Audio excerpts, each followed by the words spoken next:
Welcome to Diary of an Ex-Ho. My name's Cheri Hardman. I'll be your ex-ho, and today's guest is Ralph Anthony. So sit back, enjoy the episode, and remember the old saying, always a bridesmaid when you're a hoe.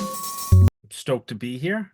So my name, for anybody that's watching, my name is Ralph Anthony. I am a comedian here in Astoria, Queens, is in New York City. My pronouns are he and him. I am straight and I am definitely single and happy to be here. Thank you. All right, great. All right. Oh my God, I'm Cheri Hardman and I need you. I do. I need you to subscribe to this podcast because I know you're watching it. You like it. It's fun, right? It doesn't hurt you at all to subscribe, but it helps me a lot. So just subscribe. If you've already subscribed, comment. Comment on lots of episodes. Give it the thumbs up. It really makes a difference on whether I can make money off this podcast or whether I got to sit here looking like a raggedy, needing a haircut, wearing a shirt that's not in a flattering color kind of hoe. So help a girl out. All right. So the next thing we always do is a Mary Shag kill. Yeah. I forgot to make yours until like 5 minutes ago. So I had to go poke on your Facebook page. And I saw a lot of pictures that gave me an idea of how to do yours. So I don't know if that's a good thing or a bad thing. well, I just determined who I used for your. So you're going to marry one, you're going to shag one, you're going to kill one. Okay. Is tattoo edition. So 3 celebrities that have tattoos. Who are you going to marry? Who are you going to shag? Who are you going to kill? I'll marry Selena Gomez. I'll kill Adele, and I will definitely shag Miley Cyrus. Yeah. Yeah. Okay. That crazy scale for her, that sex is going to be phenomenal. Yeah, I figured that was going to happen. Though she does to me look like someone who has chlamydia. I mean, hey, listen, you know what? Just wrap that shit up. I live in New York. In New York, I heard a stat years ago where they said there's like 3 in 4 people have an STD and they don't even know it. Mm-hmm. And the 4th one is celibate. So who the fuck knows? All right. Would you, when it comes to sex, would you rather watch or be watched? Oh, be watched. Yeah. Hands down. Yeah, be watched. I don't give a fuck. Yeah. Especially now, after I lost all this weight and I got all these tattoos. Fuck yeah. So I'll set up the camera. I know. It's like sometimes I wonder why they, you can't just, well, you probably can, so never mind. I was going to say why you can't get like paid for doing sex in public. But then I realized, yeah, you probably can somewhere, somehow. Yeah. When you were a kid, what did your parents or whoever raised you call private parts? Oh, I mean, my birth mom was a nurse, and so she would call them, a penis and a vagina, Okay. breasts, and then my dad and mom they would just call it whatever, you know. My dad was very blunt, dick, Right. you know, the pussy. I don't really, honestly, I don't really remember, but I definitely know that my mom, my birth mom, called it by the correct medical terms. Well, that makes sense. Yeah. Yeah. So your parents obviously split up or were not together at some point since you're talking stepmom. Um, do you feel like between them in any way, did you get a good role model for how to do a relationship? Yes. Yeah. I think I did. Yeah. Really? Yeah. And like, what are some qualities that you learned from that? I saw and learned how to listen, make sacrifice, compromise, how to love someone unconditionally. And Mm-hmm. when I say unconditionally, it means like, somebody could be flying off the handle and that that's just the moment talking. That's not the actual person, you Mm-hmm. know. And so I have a high level of and I've learned to even be better about this, but have a high level of forgiveness and compassion. You have to be empathetic to your partner. That's Mm-hmm. the only way it's going to work. And you have to trust them. And I learned certain things that I brought into my relationships, both good and bad. More recently, I brought a lot of the good stuff in, but it's just sometimes you learn from a negative situation. Right. And Right. uh, some of the things I went through as a child, I would never want to see someone go through uh, Mm-hmm. as an adult. And so I try to incorporate that into my relationships, especially now when I'm out there and dating. So, Mm-hmm. All I think right. I think honesty and trust is probably the biggest thing that I learned. Mm-hmm. Yeah, trust is, well, I'm talking from the perspective of a woman who didn't get married till she was 49 years old. Trust was a really hard one for me, you know. Yeah. And it took a good couple of years into my marriage before I could relax. And my husband's totally trustworthy. So that's a tough one. Yeah, it truly is. It wasn't until my last relationship where I completely pulled back the curtain on my entire life and everything that I had gone through. And come to find out, it really fucked me. Um, it really fucked me. But you know what? I didn't let that affect the growth that I had. I wasn't going to let that change the person that I had grown into being. And Mm, so being out there and being in relationships now, it's all about trust. If right. I'm going to trust you, I'm trusting you. It's not going to be 1 foot in, 1 foot out. I trust you. And if you, how do I put this? If you fuck me, that's on you. I can't control you. I can't control the black soul that you have. Mm-hmm. A good Right. dude. And that's a karmic vibration that will come back and bite you. That's a good philosophy to have. It really is. Um, can you now tell me about what I call your sexual awakening, which is when you noticed for the first time that there's something going on in this world that you didn't realize was going on, whether it's changes in your body, something you heard or observed. Can you tell me a little bit about that? Yeah. I mean, when I was in junior high and high school, I would kiss girls and make out. And then when I got to college, I finally lost my virginity, and that was pretty much it. That was my awakening. Uh, that was like when I found out how much I love having sex and wanted to have it as much as possible. Mm, And as I got older, there were certain things that I realized throughout that process where it's like, um, I mean, I've gotten called gringo. I've had sex in public. I've been smacked, choked. I mean, like all during sex, you mean? yeah, I mean, I think the awakening for a lot of people comes in stages. It's not just one huge thing where it's like, holy fuck, I think it comes in stages because there's a lot of different parts to it. So it's like, do you want to get fucked up here? Do you want to get fucked here? Do you want to get fucked in your like, what are you into? I think everything is all connected, to be honest with you. I think Mm, maybe that's the awakening when you finally realize that everything is all connected. Like, I didn't like being in relationships.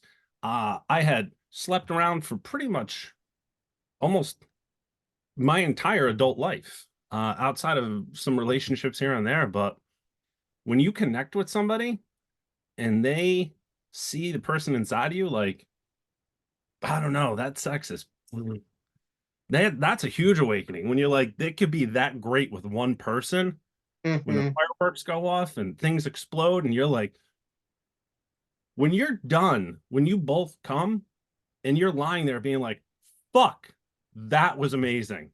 Wow. That's that's a pretty good awakening. Okay. Well, I'm going to skip down a couple questions because one of my questions is, what do you call amazing sex? Is it just the fact that you two have a connection, or is there something more uh, physical? Like, what's your definition? Um, I think great sex is having that connection. It's a total. I think you could have great sex, and I think you have phenomenal sex, and then you could just have like, whatever. Phenomenal sex is when you actually connect with somebody. Phenomenal sex is like more than just the sex, where it's like almost like an out of body experience. You know, I've had that. Some of the best sex I've ever had is in a relationship. Mhm. You actually connect with that person, and then they know what you like. Like that's when it gets real fun, when they know exactly what you like, and then they just do it without you saying it. You know, telling somebody to choke you, cool, awesome. But when they know that that's what's going to make you fucking pop, that's great. And then knowing what the other person likes. Like, I'm a huge giver. And so, like, when you're in a relationship with someone, you know the spots to hit. You know the fucking spots. And like, when I was in my last relationship, it was like you just knew. It was like you don't need a map. You know where all the spots are, you Right. know? So like that's how it makes it phenomenal. It's like having that connection, knowing what the other person likes, giving it to them, and then just being present, being in the moment, you know? I've had a lot of great Right. hookups, but like phenomenal sex, that's the secret sauce to a great relationship. Mhm. For sure.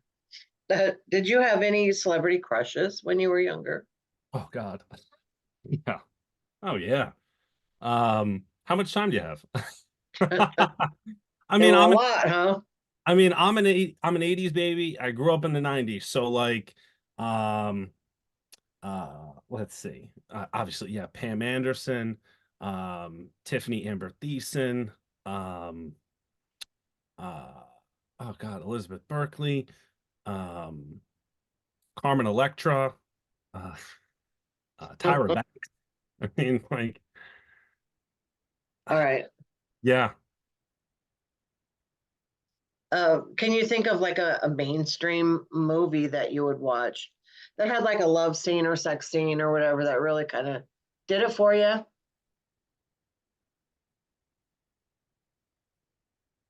Um, no, not really. I Oh, don't, yeah, I don't, uh, yeah, sorry. that's okay. Do you watch porn? Yeah.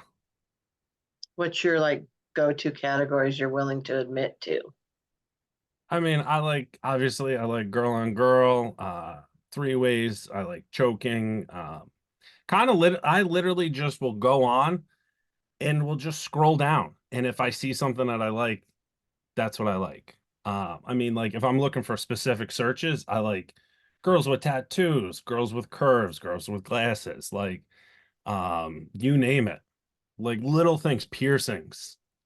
Um, All right, you can know, we let's talk about something because this is like something I don't get. I don't get the choking thing. Don't get it at all. I mean, I understand the physical reason that people do it, but just hmm tell me about it. Like, can you make me understand? Because it's just to me like I just don't get it. So talk to me about it.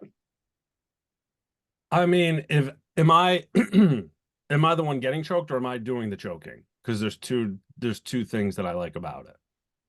Like I mean, I like to do it if the girl is into it because it's something. I'll do anything that the girl is into. Like if she wants to be choked, yeah, I'll choke you. You want me to, spit on, I don't know, spit on you, do whatever. Like I don't have a safety. Like there's no safety word for me. Like I don't give a fuck. Let's fucking go. I'm gonna like if we're both adults about this, all bets are off. I'm game for anything. Mm-hmm. Um, but in terms of like the choking for me, uh, So, I mean, if it's me, there is something about the girl being on top and she knows right where I'm about, like right when I'm about to pop.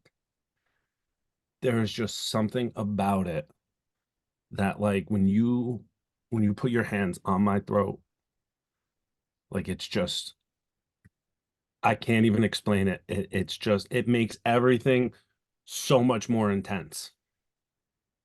And it's I don't know. I think it's fucking wild. I love it. It's great. Okay. All right. Well, uh, okay. I don't even know what else to say about that. So I'm just going to move on. How's your Okay. body image? My body image, Yeah. um, I I think it's not to sound I think it's incredible. I spent the last year working my ass off to lose weight and to get in shape. Um, I lost 50 pounds. I put on 10 pounds of muscle. I got a sleeve of tattoos.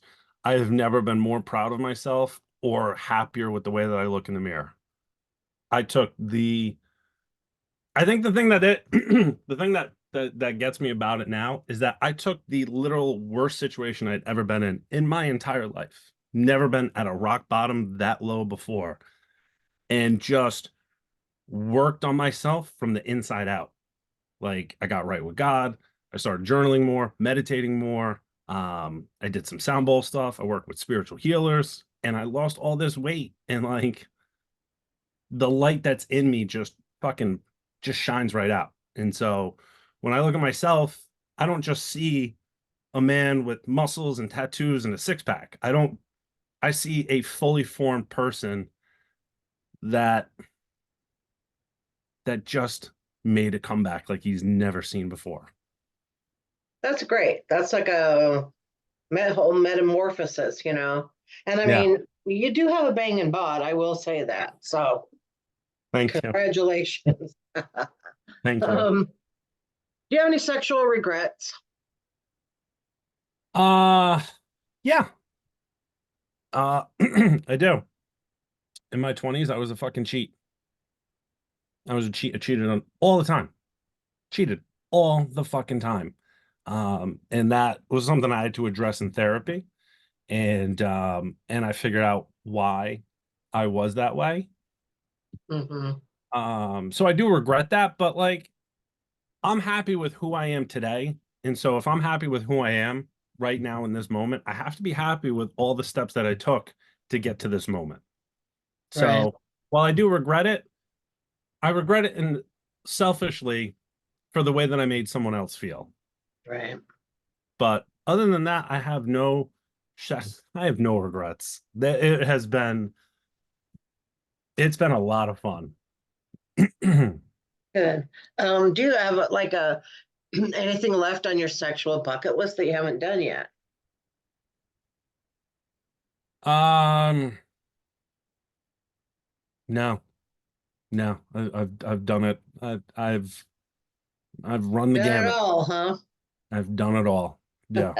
Are you looking to get into a relationship? Oh yeah. Hands Yeah. down. In a heartbeat. I yeah, I can't wait to come home to somebody Mm-hmm. consistently, and have that be my person. Have somebody that come on the road with me, come home to, build a family with. Like, I had I'd been a stepdad for a little girl, and it was the greatest fucking feeling in the world. Mm-hmm. Greatest feeling. Coming through that door and hearing Ralphie's home. That is like if I could if I could bottle I don't do drugs anymore. But if I could bottle it up and snort it, that's how good like that's what I would do. Like that's how good it felt. To wake up next to your best friend, you know, to Mhm. f- to wake up next to them, to feel them laying next to you, So like I work a lot on the road. And so like when I would come home late, you feel, you get in the bed, you feel that person roll over and put their arm on your hip or put their arm around you. Like that's fucking nice. Like that's an Mhm. amazing feeling. And to like to be a dad, to build a family with somebody, and you feel that like little hand grab onto your finger, or feel their little hand in your hand, or like when they're scared, they want to run and come, they want to get in your Mhm. arms to say like Right.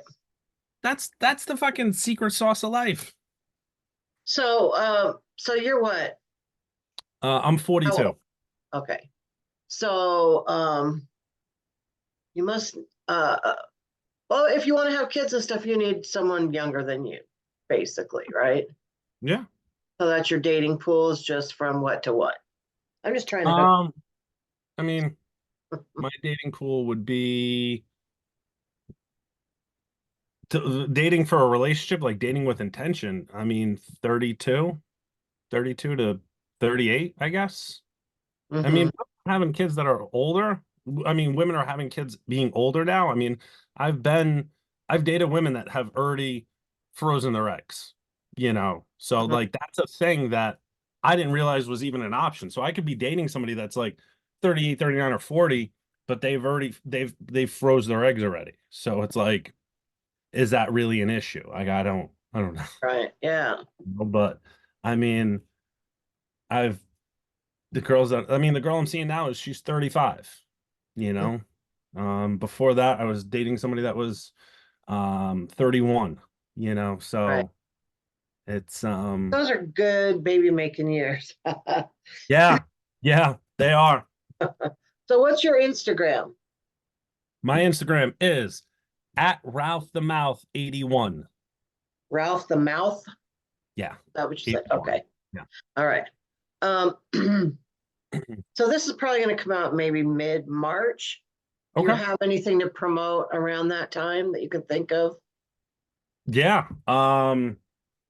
Mid-March. Yeah. I mid-March. So I have I'm headlining some charity shows back in upstate New York. So that's huge. I'm doing two shows with the Sparrow's Nest. So if you're familiar with the Hudson Valley area, check them out. These are going to be some great shows. I'm actually working with a friend from high school who put them together. Those are pretty big for that. And then the end of the month, I'll be back out in on the West Coast, up in the Bay Area. And after that, I'll be in Portland, Oregon, and then back down on the West Coast in San Diego. Cool. What are Uh, you doing in Portland? I'm doing Jokers. Hmm. I forget which casino they're in, but I linked up with this booker out of the Midwest. A friend of mine put me in touch with her, sent her my stuff. I got vouched for, and I've done this will be the second run of shows that I'm doing for her. So I'm very excited. Oh, cool. All right. Yeah. Well, we're at that point now where I'm just going to sit here and look pretty, and you can tell me a story about that has to do with sex of your choosing. So just talk to me. Yeah. Let's see. I was I was 25 years old, 20, 24, 25. I was cooking in this Italian spot up in Albany. It's where I went to school. It's where I lived for a long time. And so my boss had a daughter, and the daughter was very cute. They were from Argentina. And so there was one night, I don't know, he wasn't feeling good, so I was running the restaurant for him. And so it was me, her, and her stepmom. And the stepmom knew that she liked me or whatever. And and so the stepmom goes, you should go in the back. And Paola, she really likes you. She wants to talk to you. And I said, okay, cool. And so I go in the back, and that's where we had the bathroom. And so I go in the back, she opens the door, she pulls me into the bathroom, and there was no talking. She just wanted to hook up. And so I get in there, clothes are coming off, da, da, da, da, pants come down, and we start going at it in the bathroom. We start hooking up, and it was amazing. And she was about my height. So I'm 6'2", 6'3" on a good day. And so she was about like 5'10". So she, because it's a bathroom, there's not a lot of space, but there was a kid's high chair. So she hops into the high chair. She's up like this, back in the high chair. We're going at it. It was amazing. And then she said, it's like one of those moments where you don't realize what you're into. And that was, I guess, one of those little moments that was an awakening. And she was like, fuck me, gringo, fuck me. Oh, And that was, boop, there we go. That was it. She had her hand around my neck, nails in my skin, and she just looked me dead in the face. Fuck me, gringo. Fuck me. And that was it. That was, I thought you were gonna say now you had like a fetish for fucking women in high chairs. Like oh that. God. No. That was a Yeah. real visual. Like I got that Yeah. It was fucking, it was so hot.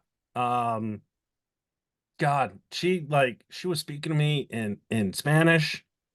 Like it was unfucking real. And when we got done, we walked out, and their stepmom was just standing there smiling. I don't know if she one. fucking heard us or what, but she was just smiling and she was so happy. But I knew her dad was a psycho. Oh, And so that was like the last night that when I left there that night, I was like, I'm never coming back. I can't come back here. I right. can't come back. I can't come back here. Um, we did not, we did not use protection, and she did not want me. She wanted everything. She just, Uh-huh. Huh. yeah. And I was like, I cannot. If I show up and like, if I keep coming back here and she turns out to be mysteriously pregnant, I was like, I'm not answering these fucking questions. Uh, And well, that was fun. All right. So, yeah. Well, now you and I have never met because you're way on the other side of the United States. I was yeah, aware of you during COVID times when we were doing Zoom comedy. hell yeah. I don't even know if we. I don't think we did. We even do a show together. I think we've done probably a bunch of shows and a bunch of mics, but like that was so long ago. I That mean, was so. yeah, I mean, I kind of look back on it fondly because you didn't have to wear pants. It was great. You only had to get look good from here up, and then after that, it didn't matter. That was nice. yeah, But oh, that was just so painful sometimes. Yeah. yeah. It was certainly, honestly, I'm the same way. I look back and I'm so excited. That's one of the reasons why I'm able to go out on the road and work all over the country because of the comics that I met during Zoom Now that would so have, many people now, right? yeah, And that's a lot of people just I'm not doing Zoom comedy, and it's like I just felt like you can do one of two things. You can continue to grow and learn, or you can just sit there and pout. So like, let's go do it. It was fun. It was yeah, fun. I wrote like 3 hours of material. Like it was amazing. I could sit and just write jokes all day. And then as soon as like 2 o'clock came, I would start doing mics in like South Africa, Paris, Germany, London, and then just keep working my way across the fucking globe until Mhm. ending at like an 11 o'clock mic on the West Coast. Yeah, It was the best. yeah. It's also great to get in front of a live crowd. Oh my God. Nothing like that. So Now, where are you based out of? Are you in LA? Seattle, Seattle. Oh, you're up in Seattle. Oh, no shit. Okay. I was yeah, so I'll be up there in October. I'm flying into Tacoma. Um or not into, I'm flying into SeaTac, sorry. Right. I'm staying down in Tacoma. Oh, okay. What are you Uh, doing there? Here. just I got some shows out in, oh God, where is it? Oh fuck. It's out by the Tri-Cities, I think. There's a casino Oh, out there. That's where Joker's is. Yeah. Yeah, yeah. So I'm gonna be out there in Tri-Cities. So you're working with Pat Wilson. Yes. Yeah. I have no idea who knows everyone, so I just, yeah. Yeah. Well, she's a good one to hook up with. She Um, honestly, I've never met her, and she is one of the sweetest and most honest people I've ever met in stand up. So I'm very happy to have that relationship with her. Well, good. Well, maybe I'll get to see you when you're out this way. So, Yeah, I hope so. I'm gonna come out a few days before, try to do some shows in Seattle. So I'll be out. when I'm is not that? I Is am I can oh, tell you right now. October. Yeah, not till October. Okay. Yeah.